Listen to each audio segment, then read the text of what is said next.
Hi friends, welcome to my channel. ನಾನಿವತ್ತು ಈ ವಿಡಿಯೋದಲ್ಲಿ ನಿಮಗೆ ತೊಂಡೆಕಾಯಿ ಸಾಂಬಾರನ್ನ ಹೇಗೆ ಮಾಡೋದು ಅಂತ ತೋರಿಸ್ತಾ ಇದ್ದೀನಿ. ಮೊದಲಿಗೆ ನಾನಿಲ್ಲಿ ಸುಮಾರು ಒಂದು ಅರ್ಧ ಕೆಜಿಯಷ್ಟು ತೊಂಡೆಕಾಯಿನ ತೊಗೊಂಡಿದ್ದೀನಿ. ಈ ತೊಂಡೆಕಾಯಿ ನಮ್ಮ ಹಿತ್ತಲಲ್ಲೇ ಬೆಳೆದಿರೋಂಥ ತೊಂಡೆಕಾಯಿ ಆಗಿರುತ್ತೆ. ಒಂದು ಅರ್ಧ ಕೆಜಿಯಷ್ಟು ತೊಂಡೆಕಾಯಿನ ಚೆನ್ನಾಗಿ ತೊಳೆದು ಈಗ ಕಟ್ ಮಾಡ್ಕೋಬೇಕು. ಇದಕ್ಕೆ ಒಂದು ಅರ್ಧ ಬೌಲಷ್ಟು ಅವರೆಬೇಳೆ, ಹಾಗೆ ಒಂದು ಬೌಲಷ್ಟು ನೆನೆಸಿಟ್ಕೊಂಡಿರೋಂಥ ಕಡಲೆಕಾಳು, ಹಾಗೆ ಒಂದು ಬೌಲಷ್ಟು ಬಟಾಣಿ ಕಾಳನ್ನ ತೊಗೊಂಡಿದ್ದೀನಿ. ನೆಕ್ಸ್ಟ್ ನಾನಿಲ್ಲಿ ಅವರೆಬೇಳೆನ 2-3 ಸಲ ನೀಟಾಗಿ ವಾಶ್ ಮಾಡಿಬಿಟ್ಟು ಬೇಯೋದಕ್ಕೆ ಇಡ್ತಾಯಿದ್ದೀನಿ. ಯಾಕಪ್ಪ ಅಂದರೆ ಹಸಿ ಇರೋದ್ರಿಂದ ತೊಂಡೆಕಾಯಿ ಇರ್ಬೋದು, ಕಡಲೆಕಾಳು ಮತ್ತು ಬಟಾಣಿಕಾಳು ಬೇಗ ಬೇಯುತ್ತೆ. ಸೊ ಅವರೆಕಾಳು ಒಣ ಇರೋದ್ರಿಂದ ನಾವು ಇದನ್ನು ಒಂದು 10 ನಿಮಿಷ ಮೊದಲಿಗೆ ಬೇಯಿಸ್ಕೋಬೇಕು. ಸೊ ಅವರೆಕಾಳು ಒಂದು 50% ಬೆಂದಿದೆ ಅಂತ ಗೊತ್ತಾದ ಮೇಲೆ ನಾವು ಹಸಿ ಕಡಲೆಕಾಳು, ಬಟಾಣಿಕಾಳು ಹಾಗೂ ತೊಂಡೆಕಾಯಿನ ಸೇರಿಸ್ಬಿಟ್ಟು ಬೇಯಿಸ್ಕೋಬೇಕು. ತುಂಬ ಹೈ ಫ್ಲೇಮಲ್ಲಿ ಇಟ್ಕೊಂಡು ಬೇಯಿಸೋದಕ್ಕೆ ಹೋಗಬೇಡಿ, ಮೀಡಿಯಮ್ ಫ್ಲೇಮಲ್ಲೇ ಬೇಯಿಸ್ಕೊಂಡ್ರೆ ಸಾಕಾಗುತ್ತೆ. ಇದು ಬೇಯೋಷ್ಟೊತ್ತಿಗೆ ನಾವು ಮಸಾಲೆಗೆ ರುಬ್ಕೊಳ್ಳೋಣ. ಒಂದು ಮಿಕ್ಸರ್ ಜಾರ್ಗೆ ಒಂದು ಅರ್ಧ ಬೌಲಷ್ಟು ತೆಂಗಿನ ತುರಿ, ಹಾಗೆ ಹೆಚ್ಚಿಟ್ಕೊಂಡಿರೋಂಥ ಒಂದು ಮೀಡಿಯಮ್ ಸೈಜ್ ಈರುಳ್ಳಿ, ಒಂದು ಮೀಡಿಯಮ್ ಸೈಜ್ ಒಂದು ಟೊಮೆಟೊ, ಹಾಗೆ ಒಂದು ಗಡ್ಡೆಯಷ್ಟು ಸಿಪ್ಪೆ ತೆಗೆದಿರೋಂತಹ ಬೆಳ್ಳುಳ್ಳಿ, 1.5 ಟೇಬಲ್ ಸ್ಪೂನಷ್ಟು ಖಾರದ ಪುಡಿ, 1.5 ಟೇಬಲ್ ಸ್ಪೂನಷ್ಟು ಸಾಂಬಾರು ಪುಡಿನ ಹಾಕ್ಕೋಬೇಕು.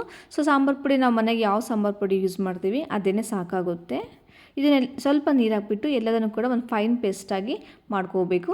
ನೆಕ್ಸ್ಟ್ ನಾವು ಮಸಾಲೆ ರೆಡಿ ಮಾಡ್ಕೊಳ್ಳೋಷ್ಟಾಗಲೇ ತರಕಾರಿ ಅಥವಾ ಏನು ಕಡಲೆಕಾಳು, ಬಟಾಣಿಕಾಳು ಮತ್ತು ತೊಂಡೆಕಾಯಿ ಎಲ್ಲ ಆಲ್ರೆಡಿ ಚೆನ್ನಾಗಿ ಬೆಂದಿದೆ.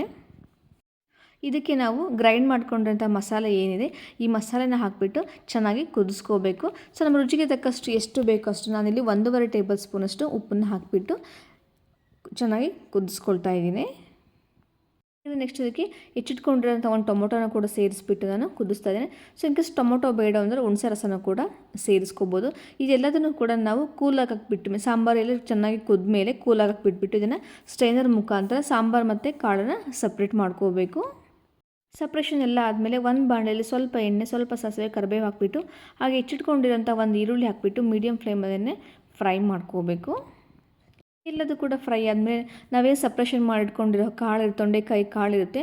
ಸೊ ಆ ಕಾಳನ್ನು ಹಾಕ್ಬಿಟ್ಟು ಇದಕ್ಕೆ ಒಗ್ಗರಣೆಯಲ್ಲಿ ಹಾಕಿಬಿಟ್ಟು ಫ್ರೈ ಮಾಡ್ಕೋಬೇಕು. ಈ ಸಾಂಬಾರಂತೂ ಮುದ್ದೆಗೆ ತುಂಬಾ ಒಳ್ಳೆಯ ಕಾಂಬಿನೇಷನ್, ಸಖತ್ ಟೇಸ್ಟಿಯಾಗಿ ಕೂಡ ಇರುತ್ತೆ. ಸೊ ಇದಕ್ಕೆ ಏನು ಮಾಡಬೇಕಪ್ಪ ಈಗ ಅಂದರೆ ನಮ್ಮ ಮನೇಲಿ ನಾವೇನು ಸಾಂಬಾರು ಪುಡಿ ಯೂಸ್ ಮಾಡ್ತೀವಿ, ಸೊ ಆ ಸಾಂಬಾರು 1 ಟೇಬಲ್ ಸ್ಪೂನಷ್ಟು ಸಾಂಬಾರು ಪೌಡ್ರ್ ಹಾಕಬೇಕು. ಹಾಗೆ ಇದಕ್ಕೆ ಸ್ವಲ್ಪ ಒಂದು ಅರ್ಧ ಕಪ್ಪಷ್ಟು ತೆಂಗಿನ ತುರಿನೂ ಕೂಡ ಹಾಕಬೇಕು. ಈ ಸಾಂಬಾರು ಪೌಡ್ರ್ ಮತ್ತು ತೆಂಗಿನ ತುರಿನ ಮೇಲೆ ನಾವು ಹಾಕಿ ಒಗ್ಗರಣೆ ಮಾಡೋದ್ರಿಂದನೇ ಒಂದು ಒಳ್ಳೆ ಟೇಸ್ಟ್ ಕೊಡುತ್ತೆ. ಈ ಟೇಸ್ಟನ್ನು ತುಂಬಾ ಚೆನ್ನಾಗಿರುತ್ತೆ. ಈಗ ಇದನ್ನು ನೀಟಾಗಿ ಮಿಕ್ಸ್ ಮಾಡಬೇಕು.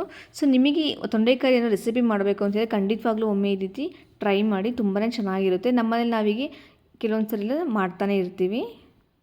ತೊಂಡೆಕಾಯಿ ಸಾಂಬಾರು ಮತ್ತು ಪಲ್ಯ ರೆಡಿ ಇದೆ. ನಿಮಗೆ ಈ ವಿಡಿಯೋ ಇಷ್ಟ ಆದರೆ ಪ್ಲೀಸ್ ಫಾಲೋ ಮಾಡಿ. ಧನ್ಯವಾದಗಳು.